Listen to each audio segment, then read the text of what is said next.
Хотів би спершу визначити декілька технічних моментів. По-перше, в нас присутній синхронний перекладач. Саме тому на панелі знизу треба обрати канал мови, якою ви хочете слухати презентацію, та потім ставити питання тією ж мовою. Тому це найголовніше. Якщо у вас будуть питання, ви можете ставити їх у чаті або піднімати руку, і ми будемо давати вам слово. Все, дякую. Тепер слово заступниці керівника проєкту трансформації фінансового сектору. Юля. Добрий день. Сподіваюся, що мене добре чути. Ми сьогодні раді представити вашій увазі результати нашої спільно з німецькою фірмою і Аріфру роботи щодо побудови в Україні торгового репозиторію, інституції, яка є нова для України. Я вважаю, що це такий новий унікальний проект в Україні. Нова не тільки для нас, але й порівняно нова і свіжа в інших країнах в ЄС. Тому будемо разом вивчати і впроваджувати цю інституцію в Україні, вивчати іноземний досвід. І з'явилася вона в результаті фінансової кризи, як інституція, яка має на меті забезпечити прозорість насамперед OTC ринків. І, як ви знаєте, її існування передбачено 738 законом про ринки капіталу та організовані товарні ринки. Власне, тому ще восени 2020 року ми аналізували це питання з комісією з цінних паперів. З'ясувалося, що в Україні немає необхідного досвіду, знань, і ми знайшли цей досвід за кордоном, в особі компанії Понтон, яка на той час восени проаналізувала ситуацію в Україні, що може бути зроблено, що є, так би мовити, cost-effective, який можна підхід використати для побудови торгового репозиторію. І в жовтні ми презентували звіт, який є доступним, він є публічним, багато з вас, напевно, були на його презентації. Результатом цього звіту були такі висновки, що на першому нашому етапі, враховуючи рівень розвиненості наших ринків, нам не потрібно будувати щось надскладне, а більш просте, яке буде здатне виконувати функції, тобто торговий репозиторій, який буде здатний виконувати функції збирання якісної інформації, її комплексної перевірки та її зберігання відповідно до стандартів безпеки. Таким чином, на той момент, восени 2020 року, були сформульовані технічні та функціональні вимоги до торгового репозиторію. І далі ми рухалися, власне, на основі цих висновків. Ще одним з висновків було те, що недоцільно в Україні розглядати варіант існування декількох торгових репозиторіїв, хоча закон це дозволяє, як ми знаємо, закон дозволяє існування не одного і авторизацію більш ніж одного торгового репозиторію, але таких життєздатних моделей комерційного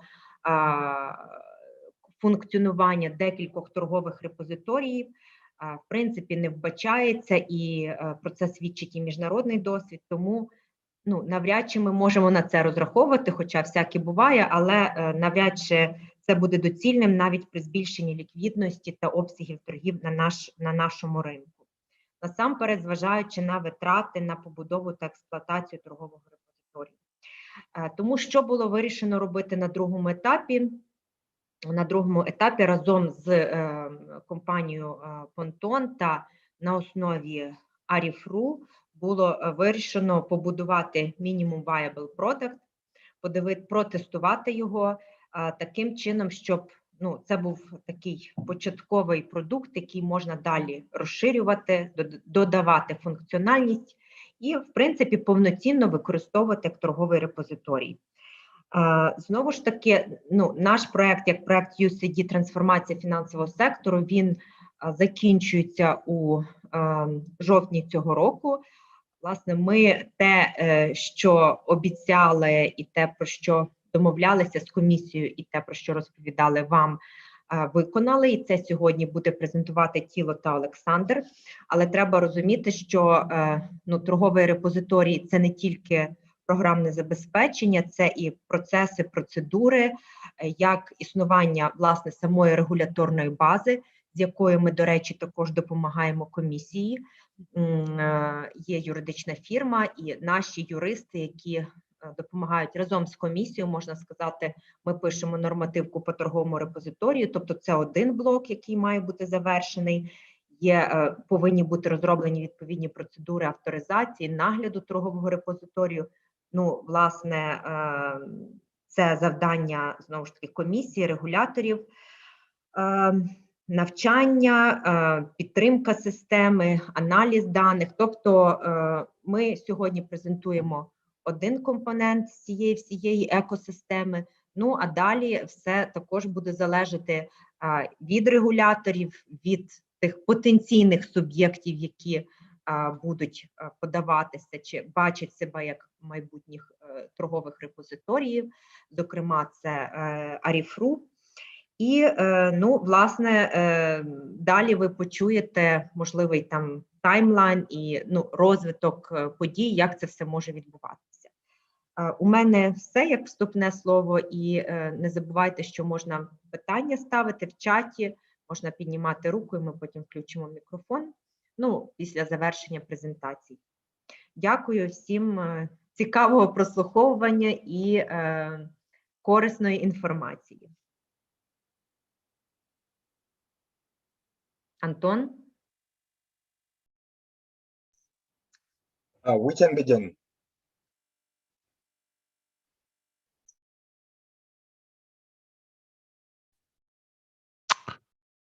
Okay, thank you very much. Thank you, Anton and Julia. My name is Thilo Zimmermann, and I'm Managing Director and co-founder of Ponton, a German company based in Hamburg.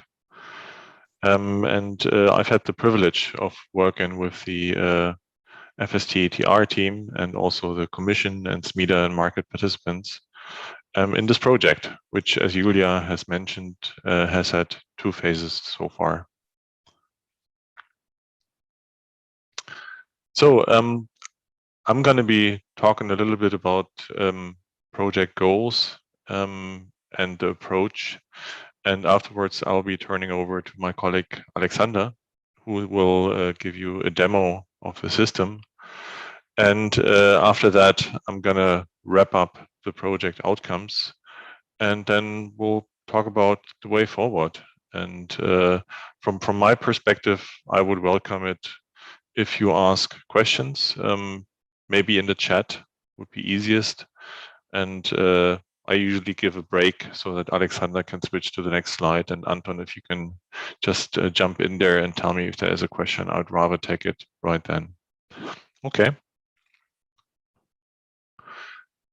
Yes, so the main outline was already mentioned by Julia, really. The main stakeholders include the NSSMC or the Commission, if you will, including their technical arm, SMIDA, and the National Bank of Ukraine as the main regulators having the authority to both direct this work and also to gain access to the results of such transaction reports as they are made to a TR.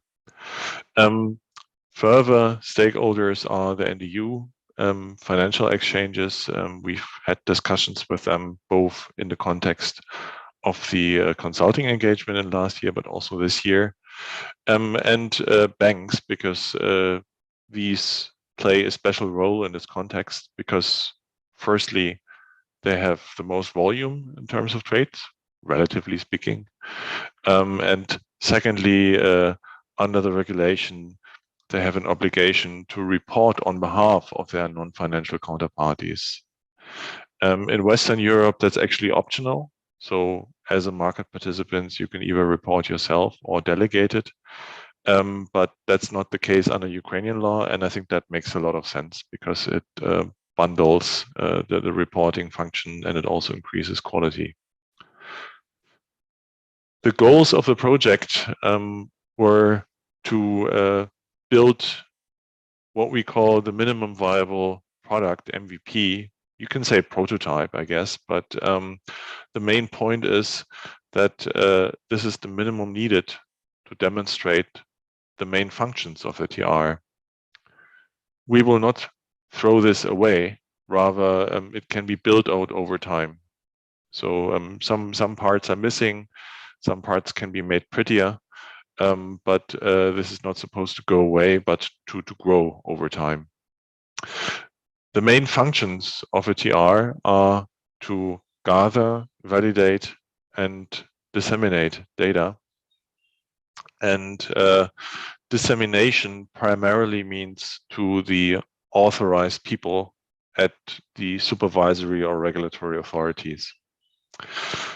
In terms of scope, but also as a blueprint, we focused on the Western European regimes of MiFID and EMIR, which are both targeted towards financial derivatives. Full stop. Yeah, that's their focus.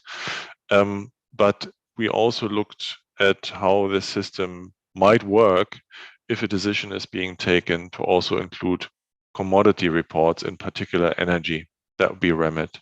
So we didn't build that, but we looked at what it would mean in terms of document types and in terms of technical structures.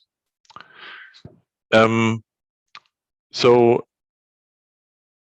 we went quite a ways further than just proving the functional requirements, because the system was actually built by SMIDA as an extension of their existing cabinet system, in close cooperation with us in terms of providing direction and goals for testing and so forth. But as I said, it's not complete. So if in the future a decision is taken to augment this system by further components, like a market surveillance systems, for instance, that could be done. The interfaces are there, but that's not how far we went, because the time and the budget did not allow for that.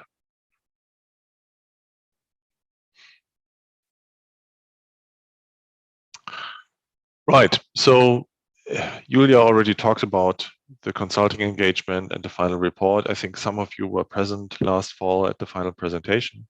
So in this second phase, what we did was to firstly start by assessing the security requirements, because the data which is being collected by a trade repository is very sensitive and confidential in nature. So we need to make sure that the data is secure once it's been submitted, but also that any submissions, any changes is strictly limited to those persons, companies who are authorized to do so.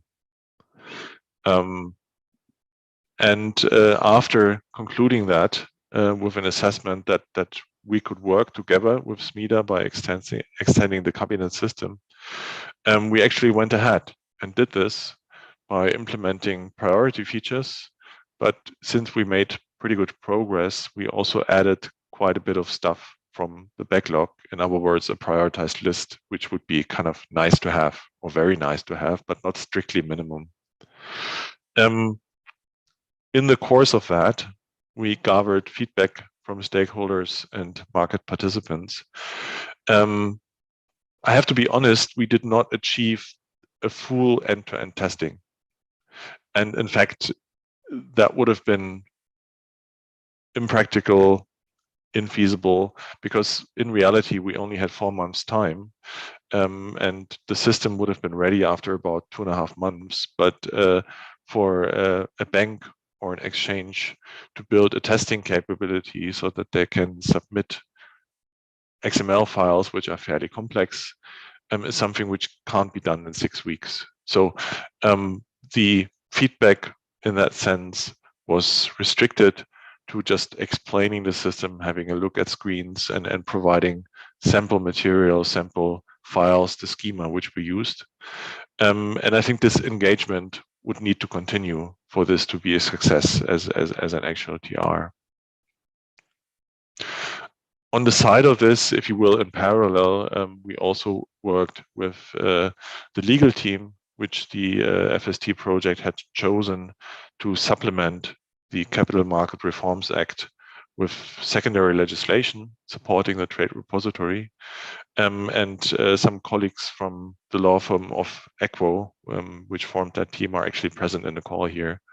So should any questions around the legal nature or details like that arise, I will certainly pass them on to Julia, and Julia may pass them on to the legal team. Okay, so, well, I already mentioned it. Yeah, basic outline in this year, about 4 months. We are in the beginning of July now. We're concluding this. And we worked in sprints using the agile development technology. So pretty straightforward, but since the development was done by the colleagues at SMIDA, I think Igor Dobrovan and Tatiana are in the call here today. I'm not too ashamed to give a big thank you to them and say that they've done an outstanding job. So. Right. So this is the bigger picture, the reporting landscape. This is a rehashing of the consulting report. So if you've been there, you can do your email in a while. But basically, on the left-hand side, we have the reporting parties. Those are legal entities who are obliged to provide reports of their financial derivative trading to the trade repository. There is a fat red line there that's the upload, indicating that that's more data, and then the blue arrow going back is thinner, because this is the receipt, if you will, a message saying, yes, you've made this report on such and such date and it's been successful, which is good to have from a technical perspective, because you know that your sending has been successful. But it's also good from a legal perspective, because if your obligation is to report, and if an auditor or whoever ever asks you whether you've done your obligation, you can prove it yourself. You can just collect those receipts, and you don't have to rely on anyone else to sort of, check this out as okay. You have those receipts, and you're done with the reporting job. There's non-financial counterparties there and financial counterparties. The main difference I already mentioned. Financial counterparties, banks typically have more volume, but also under Ukrainian law, for any trades between a non-financial and a financial counterparty, the reporting needs to be done exclusively by the financial counterparty. So the market participants who are not financials, who are not banks, really should only report if they do a trade with another NFC. Yeah, so that volume should be comparatively low, and we foresee providing some input functions there, which cater to that fact. Because if you're typically just your foreign currency dealings or some options, whatnot, is being done through a bank, then you don't have to bother with the TR yourself. You may have to check whether your bank is doing a good job of reporting, but you don't have to do it yourself. And for those rarer cases where you are trading with an NFC, then you can just use the web front end, and you shouldn't have to invest in building a very complex interface for that, because it's infrequent. And then we have the venues, like financial exchanges, and like the banks. The law is structured in a way that they have to do the reporting for the market participants trading on their platform, for the same reasons as the bank, because it focuses the reporting, should provide for higher quality, make life easier for all market participants. For the venues, I would also add that some type of information really only is available by the exchanges. I mean, they could give it out to market participants, but it'd be much easier for them to report it, practically speaking. Right, in the middle, we have the TR. I already mentioned collection, validation, storage. And then we have functions like business intelligence and surveillance the main focus of this project so far has been on collection, validation, and storage. Alexander is going to demo some sample application of BI, business intelligence, that would be in the hands of the regulator, the commission, who has access to this. Yeah, and of course we need infrastructure, we need quality checks, monitoring, and there need to be organizational infrastructure as well, if you will, primarily the oversight and the steering, and the actual operation of the TR, and then the users, privileged users of this exclusive information are the financial regulators primarily. Julia already mentioned this discussion, it's a little bit difficult discussion about should there be multiple, should there be one TR. Our recommendation from last fall was very clear that there is no viable business case for a trade repository in Ukraine because the volume of transactions is fairly low, whereas the cost of operating and running a trade repository is mainly fixed cost. And if you compare these two, you arrive at the conclusion that as a business proposition, this just doesn't make sense to anyone. So for there to be at least one TR means, well, somebody has to burden it, somebody has to shoulder it, and we should aim at making it robust, functional, very secure, but be very mindful of the cost, which will have to be borne over time.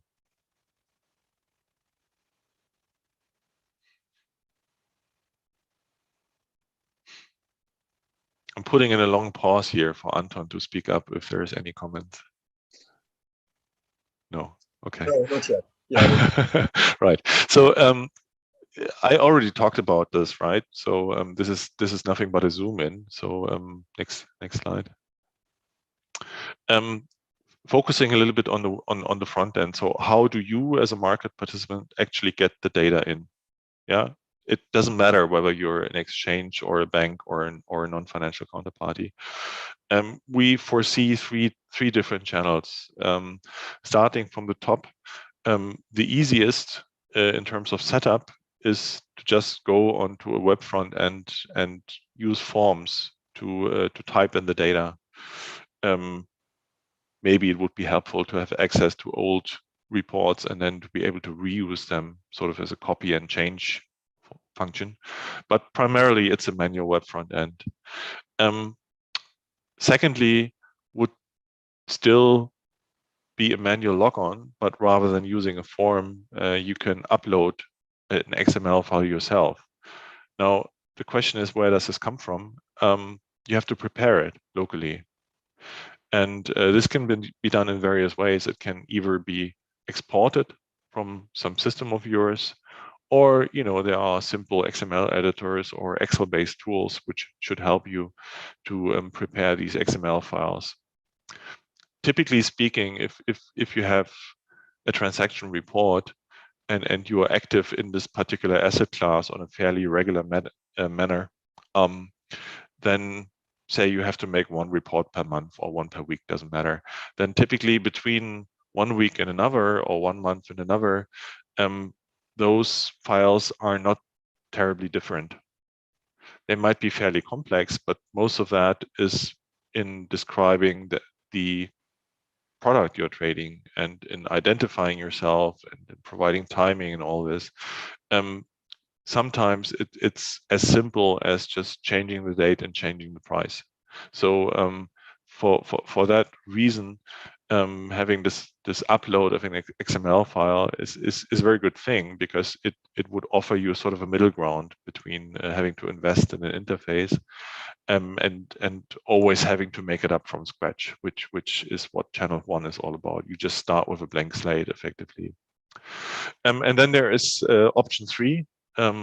Typically, if you have substantial volume, if you have, say, more than 5 reports, maybe 10 reports per day, then it gets really painful to do this manually, and you would want to look at some automatic capability between your trading system or your exchange system and the reporting to a TR. And this can then be fully automated so that these files can be sent straight to the TR without someone having to log on to a website and all that.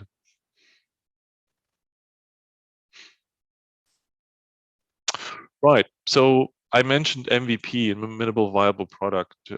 So we stripped this down basically, and we decided that we should get started by supporting channel number 2, the light web front end and the submission of a XML file which has been prepared offsite basically. The reason for that was that we couldn't wait for anyone to program the interface, so channel 3 was out basically, and to have a web form for a data structure which is still kind of under development doesn't make a whole lot of sense either. So that's why we chose channel 2, and we put most emphasis on the validation and on the secure storage. Right, so I'm not going to bore you with reading through the timeline because we've done all that, and who cares when it was done in which order. But the point is, the blue boxes represent stuff which was absolutely necessary, and which Smida and Ponton together promised to our project sponsor we would deliver. And then the green stuff was added more towards the end because we made better progress than originally anticipated. So we could do more, right? So for instance, on validation, we started by validating dates, validating the XML schema, but we also managed to actually do a live validation of the legal entity identifier, which is a code provided by all sorts of organizations in the world, but we have access to a consolidated database.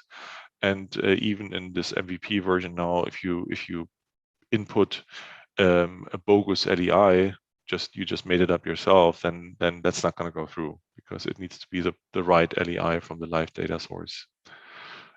Likewise with reporting and life cycle. So if you want to make an amendment to a trade report, the assumption is that there is an original trade report, but we actually check that. So you have to put in the reports in the right sequence. And on the BI tool, we originally just anticipated to make sure that the data was there available in the right format. But then the Smida team and Alexander, they went ahead and attached an open source BI tool to this, so nobody had to pay an additional $1, and were able to provide some fancy graphs and statistics. I leave the fancy to Alexander here, but yeah, so by and large, I would say this is one of those rare IT projects which delivered more than originally planned, and I'm very happy for that. So right now we're in the handover, or at the conclusion of the handover, and if a decision is taken in the future to extend this further, then we would be ready for that.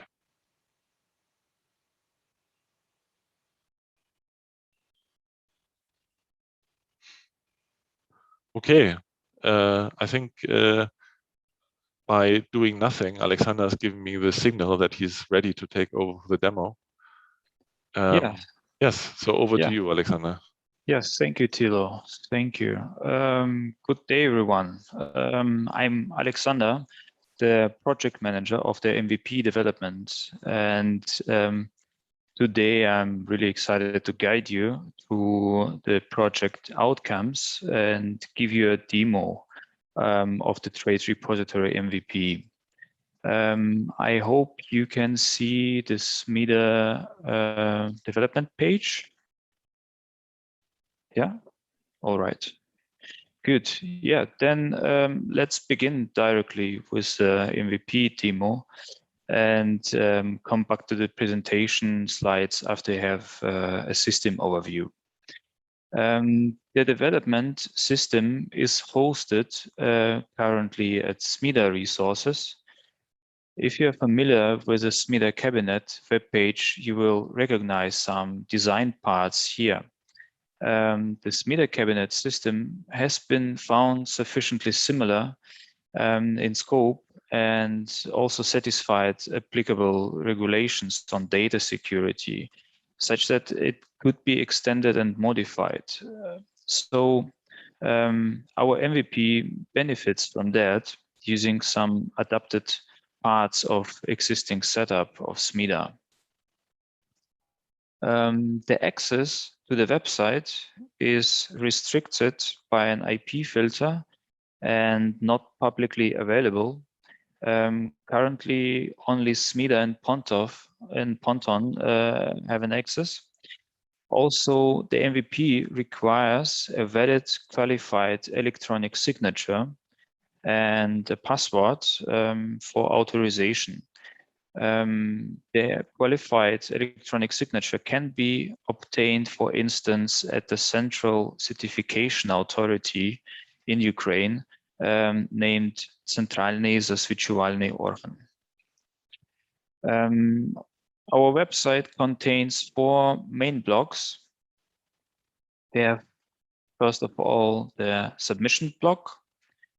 It's used for reporting to the trade repository. Then we have submission history overview. It's a list of all previously submitted transaction report files, including response information like validation states and generated UTIs for every transaction report. Then we have search block, where the user or personnel from regulatory authority can observe and access the submitted data. And also we have company and user profile areas for managing permissions and establishing connections between legal entity and individuals. As previously mentioned, the file format for reporting is XML. So it means that one XML can contain any amount of transaction reports. Let me show you a sample.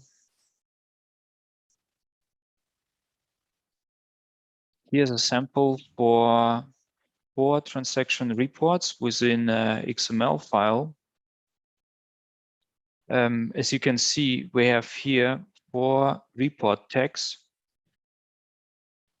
with detailed information about the transaction report.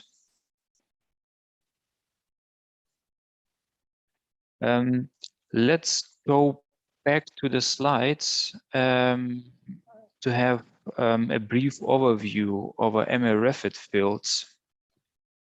Let me switch the screen.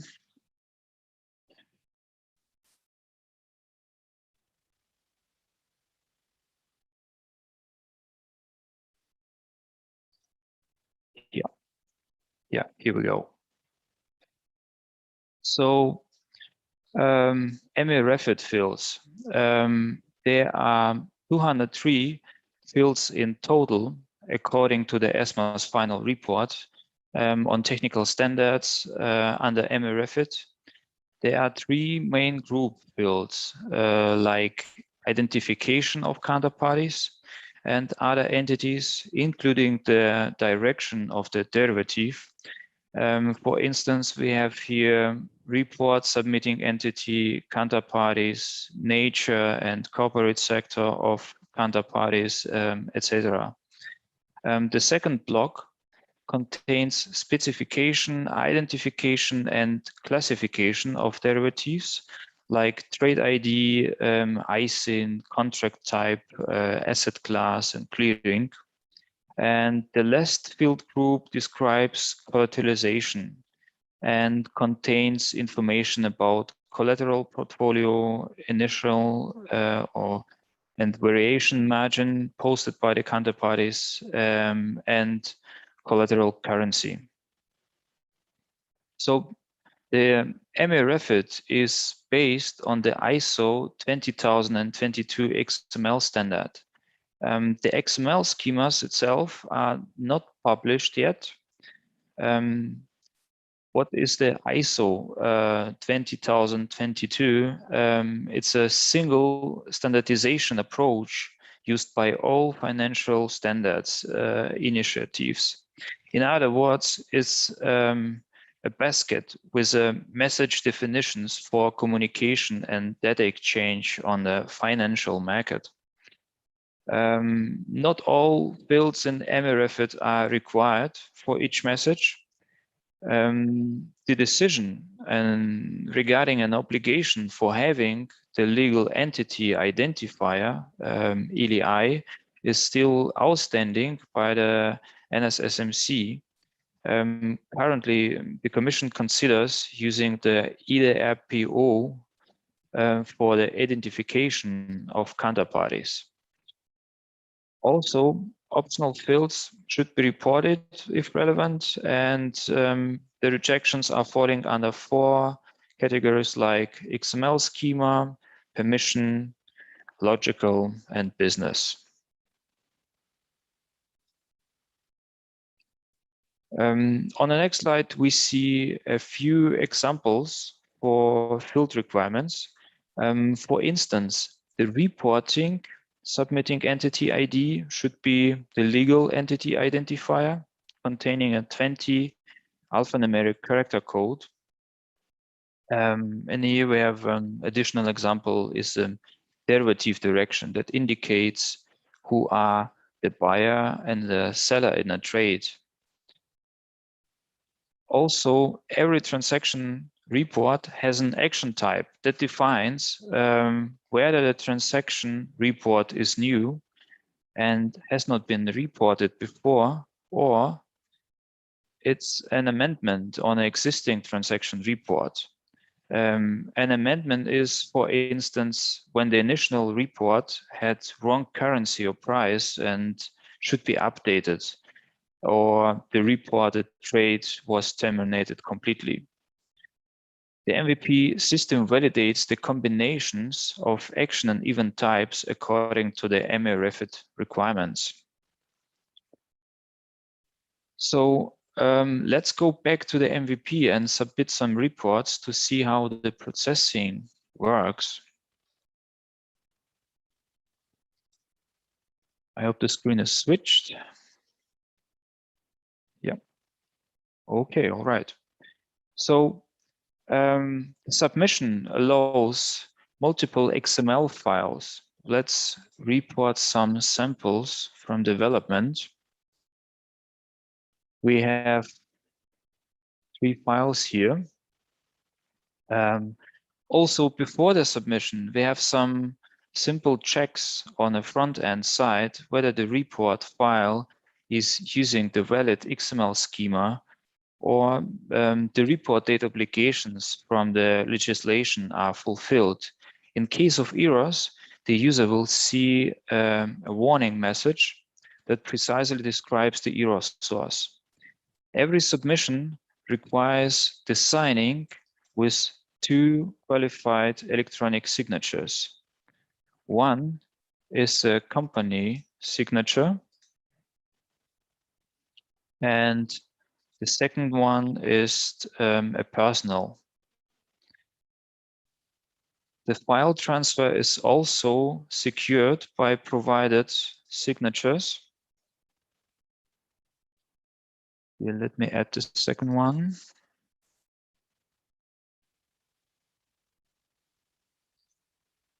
So in other words, we need here a company stamp and a personal signature to submit the reports. So here we go. I submit the reports. After submission, the user will be forwarded to the submission history overview, where we can see the status updates on submitted reports. Now we reach the point where the validation on the backend side begins. The validation go through a few steps. First of all, the system validates the accordance of XML files to the XML schema.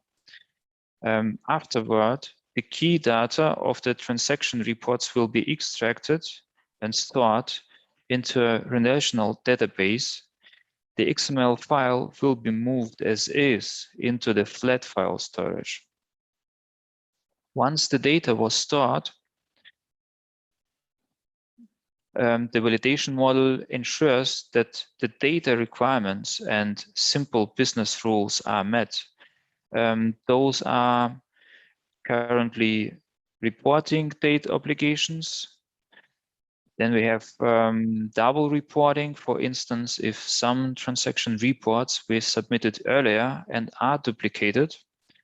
Further, if mandatory fields are present, for example, the further descriptions or details on particular asset class like credit derivative, and if submitted action type can be applied.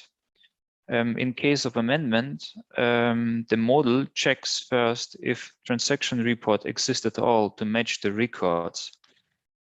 In addition, the model validates the legal entity identifiers, EDIs, of counterparties and submitted entities against the official LEI database. Finally, the validation model updates the transaction report status on two levels. On XML file level, as we can see here, I have a status, and on transaction report level. Also for all new accepted transaction reports, the MVP system replies with a generate unique transaction identifier, so it's UTI, as required by the legislation. The UTI is included in one of three response files named protocol HTML. Let me show you an example here. Here you can see the generated UTIs and also additional status of transaction report that has been accepted here in this case. Don't be confused about the length of the UTI. It's just a post by the font. It's always the same length. Also, the response of the MVP system contains three files in total. First of all, we have the submitted transaction report as is with attached signatures. Then we have a receipt for receiving signed by the MVP. And the file that we've seen before is detailed response file with validation details that includes status messages on every transaction reports and contains generated UTIs. Every response file is available for download on the submission history page. Let's move to the search block. As a user with granted search permission, I can observe the own data that was submitted earlier. Currently, the MVP system offers a few key search fields like LEI for searching of counterparties or submitting entities. Also, we have UTI here, UPI, its unique product identifier. Then we have a ISIN, action type of transaction report, and we have filters for submission dates and validation status. Let's search for Ponton LEI as a sample. We become all previously submitted transaction reports as a list here. The search results are also exportable into CSV format. And I didn't mention the permissions, but we have a permission concept in an MVP development. And we define a few basic user types like a system administrator or operator who has read-only access to the whole system data using a separate administration web page without permission to change rights on legal entities or individuals, or establish or terminate some connections between users and companies. In addition, the system operator is able to approve user registrations. Another user type is regulatory authority.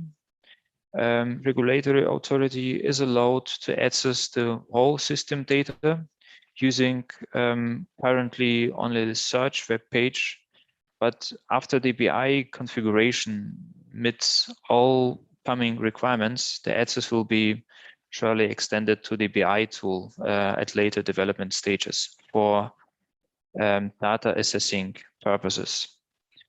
Then we differentiate between an authorized signatory user who is allowed to submit the reports, see the submission history page and search their own data.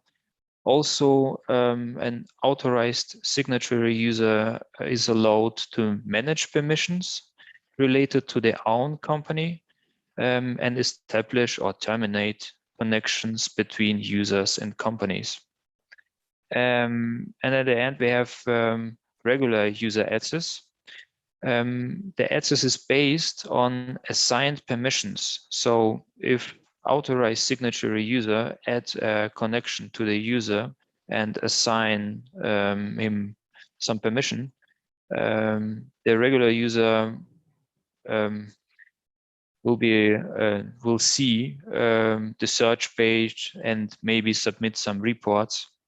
So it's based on assigned permissions. As next, let's have a look at the analytics side. The MVP is ready to provide the key data for business intelligence tools. And an open source tool named Kibana has been set up as a proof of concept in a sandbox here. After the key data was extracted and normalized for BI, some basic metrics were configured. We have here, for instance, asset class proportions. Then we have action type proportions, some acceptance rates on XML file and transaction report levels. We also have a top aggregated volume values per day. And here at the end, we have an action type per day. These metrics are very flexible and can be adjusted for many analytics. Also, all metrics can be exported to various file formats like images or CSV, or can be embedded on other websites. For instance, if the Commission want to make some statistics publics. So I spoke a lot. Let me switch to the presentation and hand over to Thilo. Done.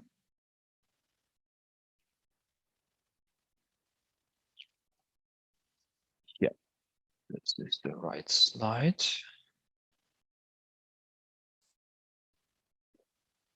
So here we go. Thilo, hand over to you, please. Yes, I'm here. So to summarize, I will not read off every single line item in here. Yeah. First of all, most of you aren't from the technical side, so you may not care about some of this stuff.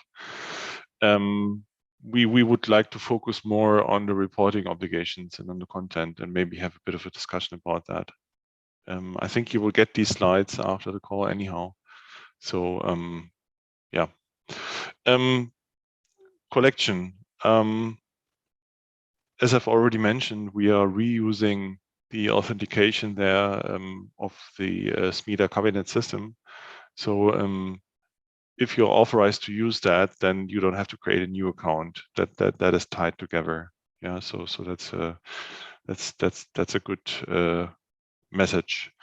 I also mentioned the feedback. Of course, that is easier if you are using a system-to-system channel, because then you get that sent back. But on the front end, you also get that file, or you can print it out and save it locally. So that would work as well. Yeah, so going forward. Validation. I talked already a little bit about the different ways we are doing validation there, of course, that's more the concern of the regulator, that the information is of high quality. But the principle applies that these validation steps are being done immediately upon submission. So it's not as if you put in a report and then 2 months later you get a call saying, well, that code was wrong. Rather, the feedback comes immediately, but it also means that the submission at that moment then is not complete. Because once you let in faulty data, it's very hard to correct it afterwards. So what you would have to do then is to correct that, maybe swap out the right code or whatever the error might be, and resubmit it as an amended report file. And we will see, once this gets up and running. We've made assumptions now based upon our experience from Western European reporting, what the typical error classes are. And master data, like identifying codes, happen to be a significant chunk of errors, either because you're just using the wrong code, or maybe you used to register that code some 5 years ago, but now it's not valid anymore and you can't keep using it. And that's why we check it against a live source. One point about identification here, we already had discussions about the subject in a different forum. We foresee that it will be possible to also use your Ukrainian text identification code. So that at least for the smaller participants, there is no obligation in the beginning to get an LEI, which is just cost, right? So.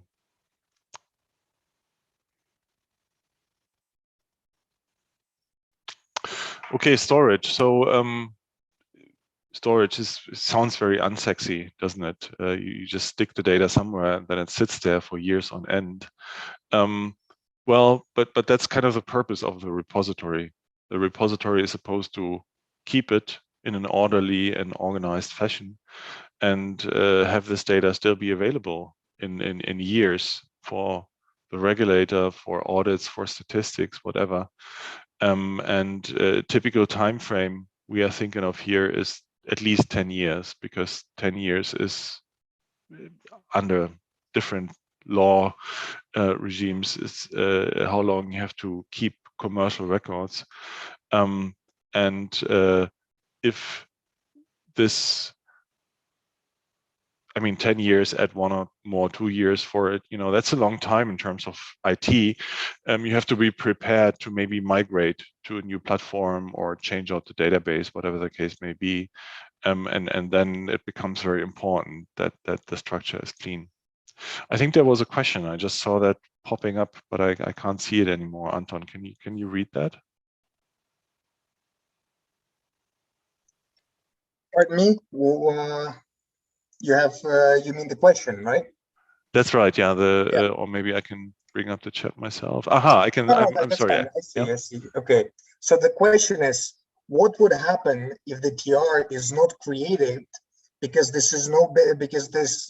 is no business case for it until the market matures? Okay.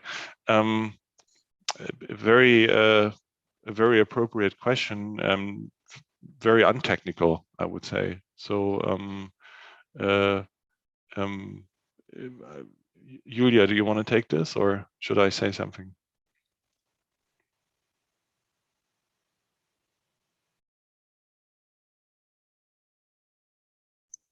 I think we are more interested in your take.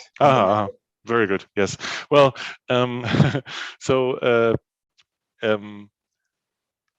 I can tell you right now that if somebody were to create a trade repository strictly for the Ukraine, as a commercial undertaking, this would mean that to be profitable, one report, one file into the TR would have to be more than $10. Yeah, but just based on a fixed cost it takes to set this up and operate it, and based on the volumes across the asset classes, not taken into account energy because that's out of scope. That is ridiculous. Yeah, I mean, if you look at smallest trades on the stock market or UX, then you shouldn't be facing that. It could be even higher by one order of magnitude. So basically, if you have two TRs competing, the picture would be even worse, because they're now just having half the volume if it's split evenly, yet their fixed cost per TR is more or less the same. So there really is no business case unless somebody wants to sink a lot of money into it. But in that respect, I think it would be comparable to other functions, like running a commercial registry or checking tax receipts. Those aren't typically seen as something which needs to create a profit. In that scenario, if the Commission decides that there should be a TR because it's important for the transparency and for trust in the markets in Ukraine, and it's also important in terms of having one more check against demonstrating that the financial markets in Ukraine are equivalent in terms of oversight and structure to Western Europe, so that trading and access to credit facilities would be much easier than it is today. If that decision is taken, and if the market can't provide it, well, then the Commission needs to decide whether they should kickstart this basically as a function which is partially funded by the Ministry of Finance, I suppose, maybe partially funded by some grants like this project now, which was paid for by US aid. And over time, I would say that the hope would be that the volume in the market picks up and costs come down, and that there could be reasonably small fees for such a TR, that it would become at least partially self-funding.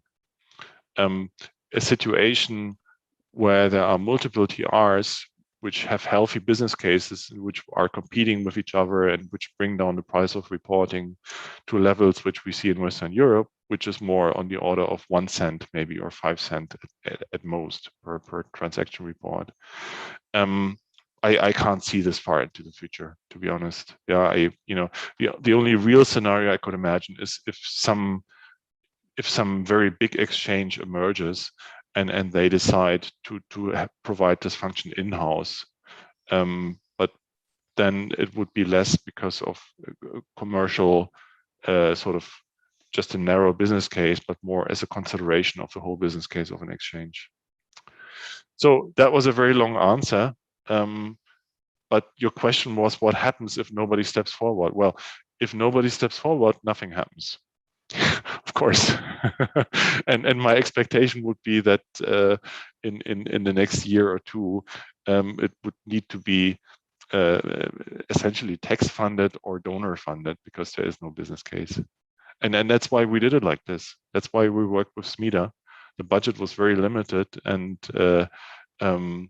the colleagues at SMIDA, of course, they get a salary, but Igor Dobrovan made some time for them, and we extended the existing system rather than working from scratch, creating it from greenfield, which would have been much more expensive. Okay, so there was another Thank you. question. Yeah, yes, there is a follow-up question regarding the storage and confidentiality.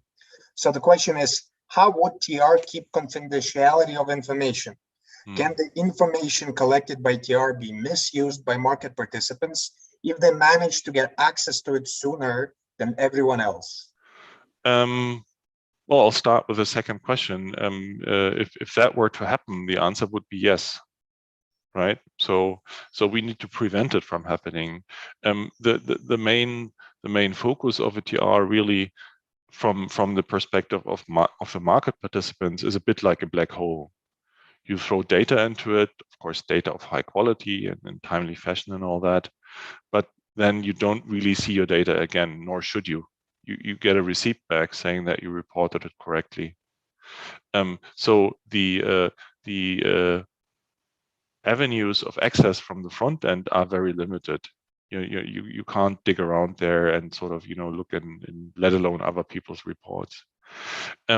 So the securing is really about having a secure system overall, so that there can't be like a hacker attack to it or something, and then to make sure that those persons who are authorized gain access to just the data they are authorized to see. And we've already worked quite a bit on this and implemented, for instance, different user classes there, so that there is a simple user, and then there is a user who has access to just their own data, and then the authorized classes are on the right-hand side, basically. And for instance, somebody accessing the system for the National Commission, they would get full access through the business intelligence tool, so they could make reports and make statistics like that, but they don't get access to the full database, because then they could make a full copy. And of course, they're all good people and trustful and all that, but you want to prevent that, because once the data is out there, it's out there. And as far as hardening the whole system, we made a number of detailed suggestions there for the secondary legislation, so that the licensing of a trade repository would include outside auditing, for instance, against the ISO 27002 data security procedures, so that there is somebody else looking at the TR operator and making sure that they do all the necessary steps and take all the necessary precautions. And I mean, I don't want to be too glib about this, but this is super important and it's super serious, right? But it can be done. It has been done. It's been done on a continuous basis in Western Europe. There are 4 major trade repositories there, and I know the CEOs of 3 of them personally. I'm not aware of any major data leak in the past 7 years there. My company has built a system through which about 95% of the OTC trades in European power and gas across the whole continent, plus UK, is delivered to ASA. And we haven't had a single breach. Yeah, so it's not impossible, but it needs to be done right, and it needs to be done professionally.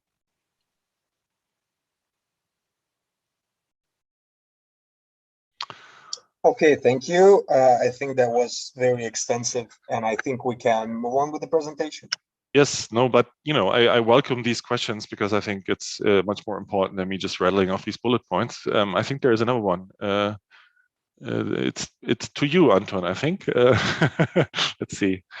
The National Bank of Ukraine transaction for entities, convenient for such transactions.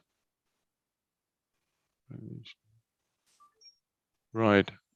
Okay. So I think question number 3 is really a legal question, because the question there is whether the National Bank of Ukraine falls under the category of financial counterparty who would have to report on behalf of other financial counterparties potentially.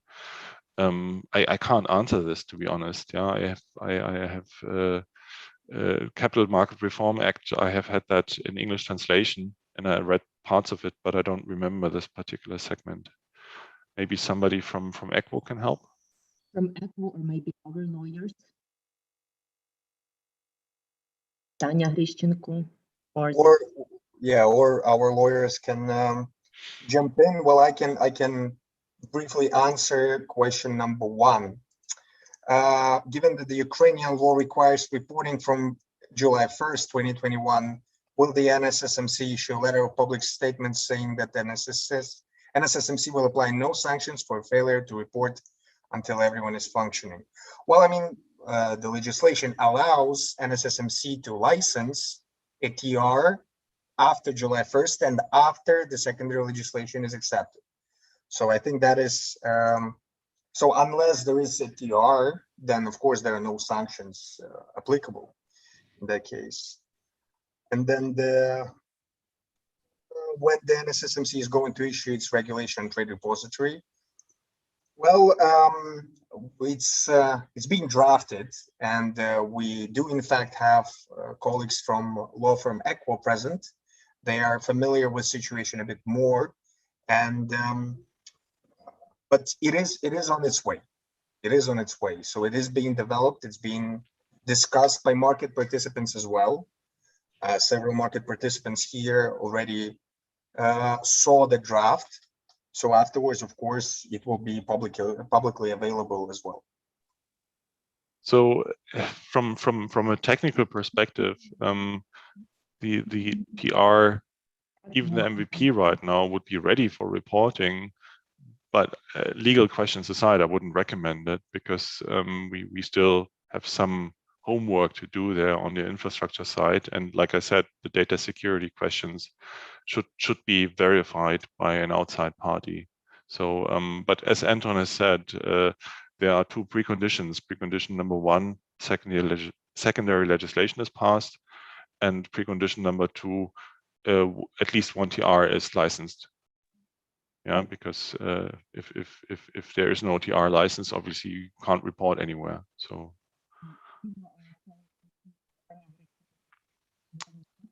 Okay, Alexander, oh, you did the storage already. Yeah, sorry. Tilo, sorry. I see Yes. Tanya Hrishchenko is available now. Maybe she would like to comment on these 2 legal issues. Mm-hmm. You are on mute, Tanya. I will unmute her now. Thank you, Anton. Sorry, I think our Zoom works the way that I wasn't able to unmute myself. Thank you very much to Senka and the colleagues for their questions. Indeed, on the first one, this is our advice to the Securities Commission as well, to for them to issue some formal letter with regard to the law being enforced. But there's no trade repository as of now. There is an overall obligation to report to the trade repository, but in the absence of it, no penalties will apply to those entities that enter into relevant derivative contracts and are simply not able to submit information to the trade repository in the absence of it. On the second question, this is something that we're still discussing with the Securities Commission. And we'll get back to you later on. On the NBU, so far it will not be required to report, but again, the regulations are still in their draft form, and this is something that we are considering. And as Anton said, yeah, the work is ongoing. The drafts were circulated by ECWO law firm to the Securities Commission on more than 5 occasions and discussed on more than 5 occasions, but they're still not ready to be published for public comment. Hopefully this will happen sometime by mid-July.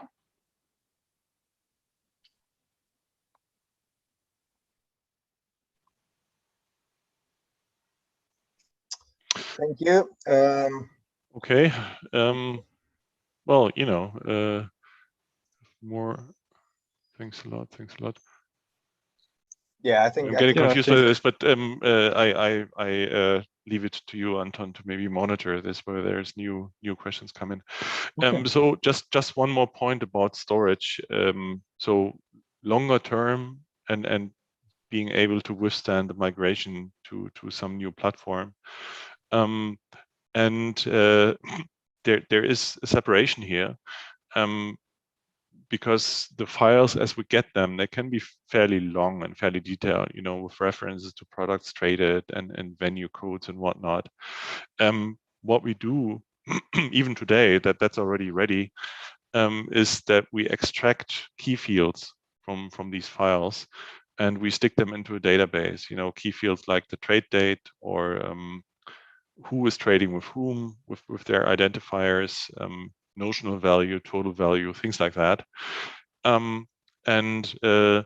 This database is then the key tool which we can use to extract data, make statistics, make timelines, and so forth, right? But should there ever be the need to really look for the detail, then the actual file as it was reported is also always there, you know.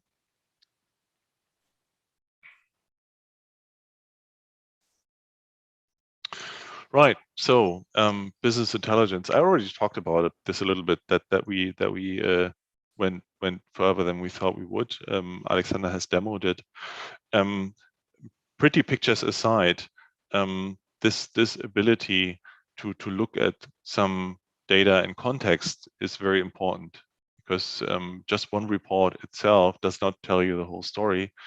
It's much more useful to compare it to similar trade reports by that legal entity, maybe in the preceding period or against prices in the market overall in the same time period. And that's what this BI tool is good for, right? And like I said, we attach this to the database, so it doesn't have access to every last detail what was reported, but to the key metrics.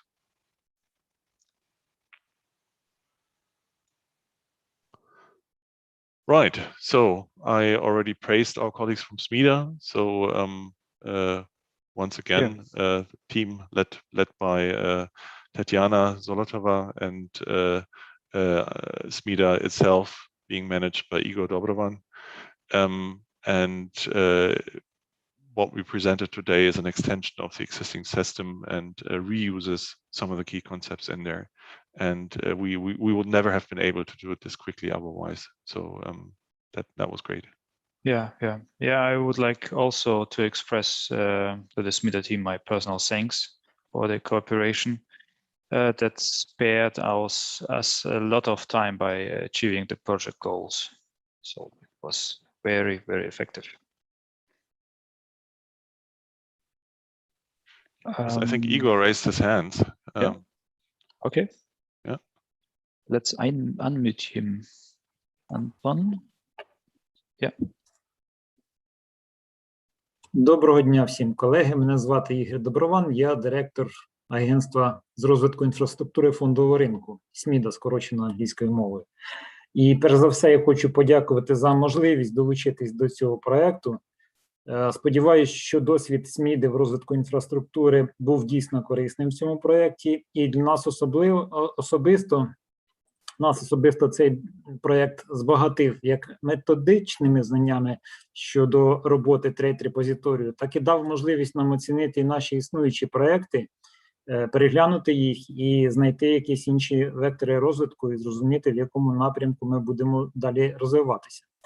Також я хотів би сказати, що попереду ще дуже багато роботи, що MVP-проект – це далеко не кінець, і в нас ще дуже багато роботи по розробці цього торгового репозиторію та запровадженню його в повноцінну експлуатацію. І я сподіваюся, що робота з проектом USAID та й безпосередньо з компанією Pantone буде продовжуватись. І саме ця співпраця вселяє надію в нас, дозволяє сподіватися, що проект буде успішним і буде запровадженим в якнайшвидшому майбутньому.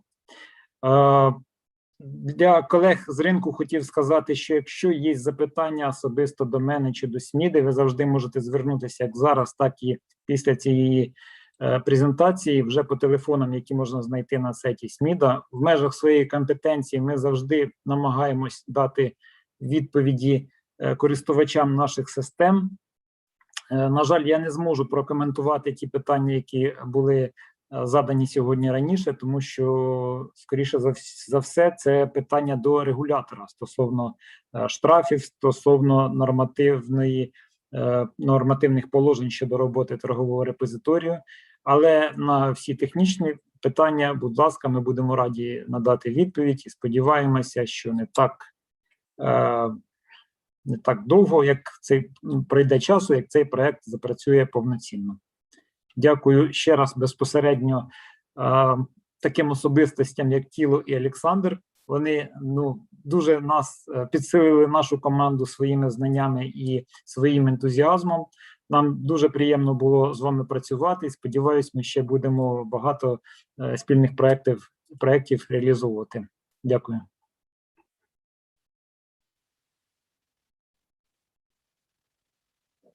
Yeah, thank you. Thank you, Igor, for those friendly words. Yes, thank you. Thank you as well. Right. So Igor already mentioned that the MVP is not the end result. It's but one stage of a development. So I want to give you a brief insight into what more could be done. There it is. So basically on the left-hand side, I'm listing a couple of technical building blocks, and on the right-hand side, a couple of organizational building blocks. Not all of these would need to be completed for the TR to go into operation, right? But some of them would be more useful than others. So I believe that the channel number 1, the form-based upload, is absolutely crucial to also serve the smallish market participants who would be overwhelmed by having to create these XML files themselves. XML file creation is not such a big deal. I mean, there are lots of editors and so forth, but it's about how to fill them and which fields are mandatory and which fields are conditional, and that there be a good immediate checking if they make mistakes, because if you prepare something very complex and then you throw it over the wall and it always comes back with errors, that's going to be very frustrating. So that's what a good form-based system would be good for. And luckily, the SMIDA cabinet system already has the framework for that. So it wouldn't be rocket science to build this. Right now, we're actually still kind of in development mode. So we need more environments, because once it's in operation, we can't make changes to the system and take it down, but rather there needs to be one stable system in production, and we can, or the SMIDA team can proceed with development and test stuff before bringing it into production. And that's why we need more than one environment. We expect a change to the actual data schema, which is not overly dramatic, but it needs to be taken care of. There has been quite a bit of back and forth between the Commission and SMIDA and us about the topic of ISINs and UPIs. These are codes used to refer to products. So if you're trading in particular equity, for instance, then there is an ISIN for that. And who should generate these and who should maintain them, yeah, and that there is still some stuff to be sorted. We haven't fully finished the asset classes. Well, I shouldn't, beat up on ourselves. We promised to do 1. We managed 3. That's cool, but 2 are still outstanding.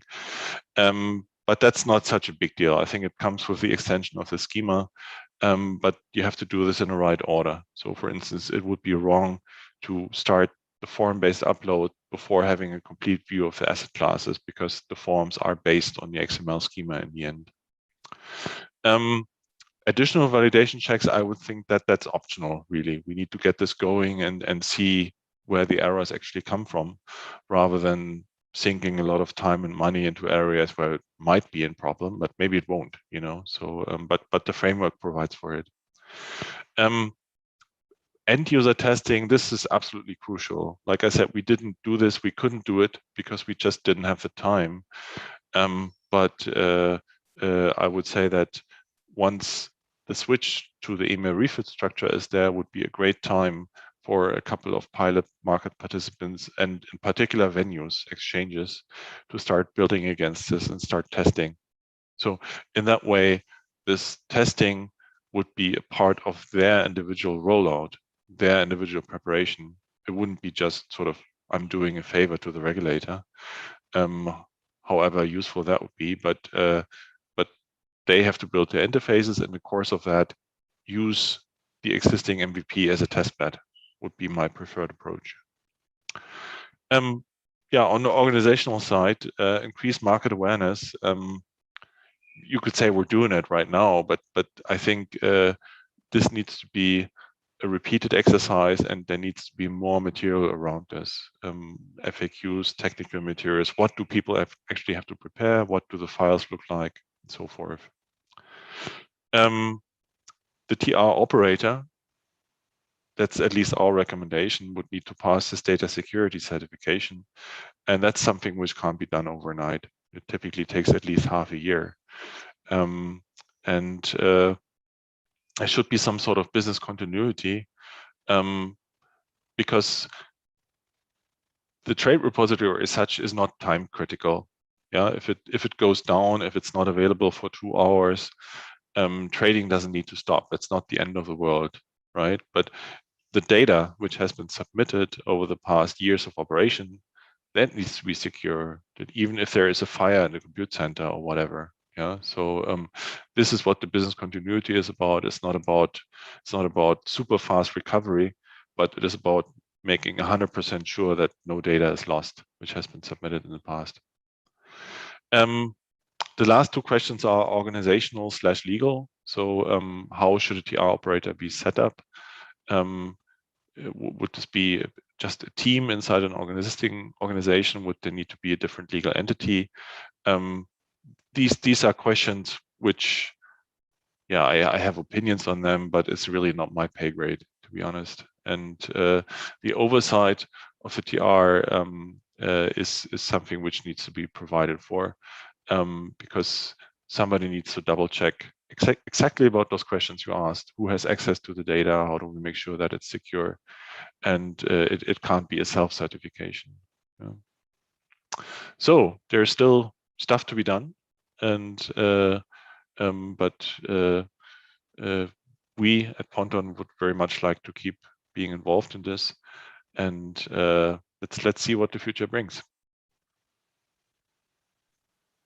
Okay, thank you very much.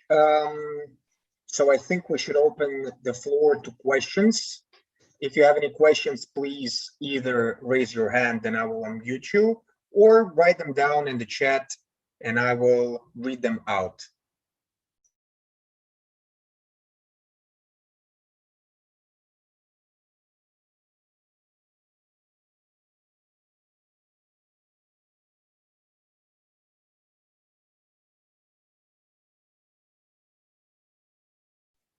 Perhaps you have any further comments on the questions published above, just in case.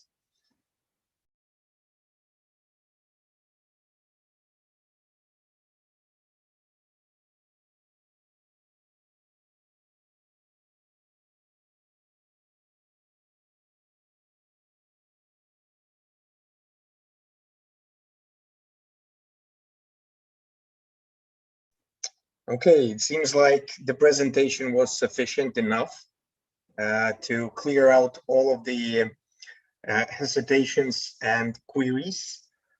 So I guess, Yulia, would you like to sum up?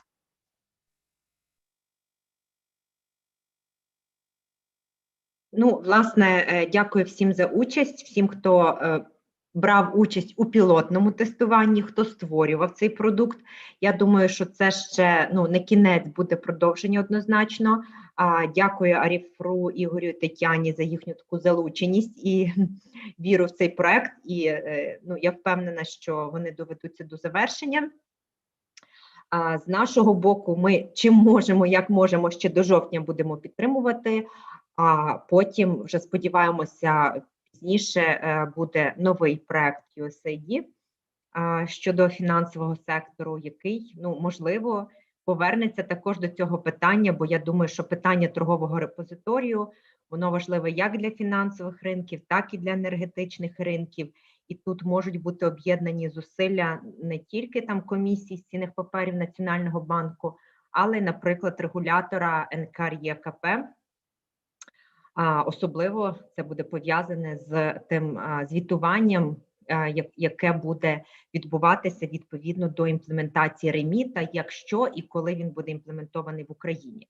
Тому насправді перспективи торгового репозиторію є досить широкими, не обмежуються лише, ну, власне, там звітуванням у фінансовому ринку, на фінансовому ринку.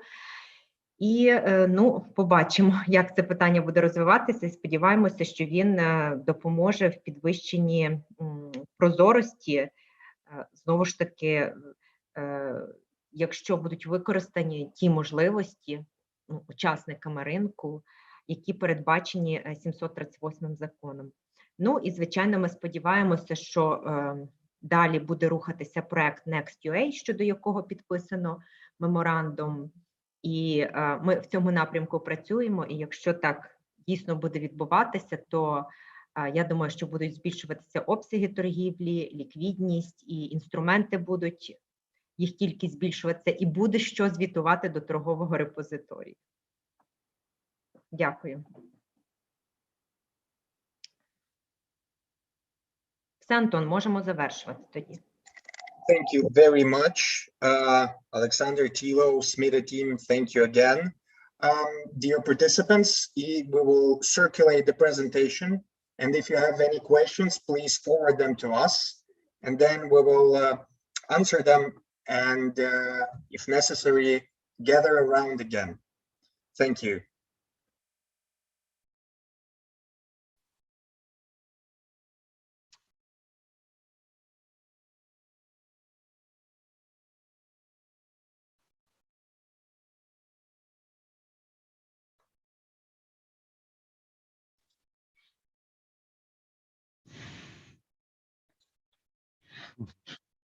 Have a nice weekend. Thank you, you too. Talk to you on Monday. Bye-bye.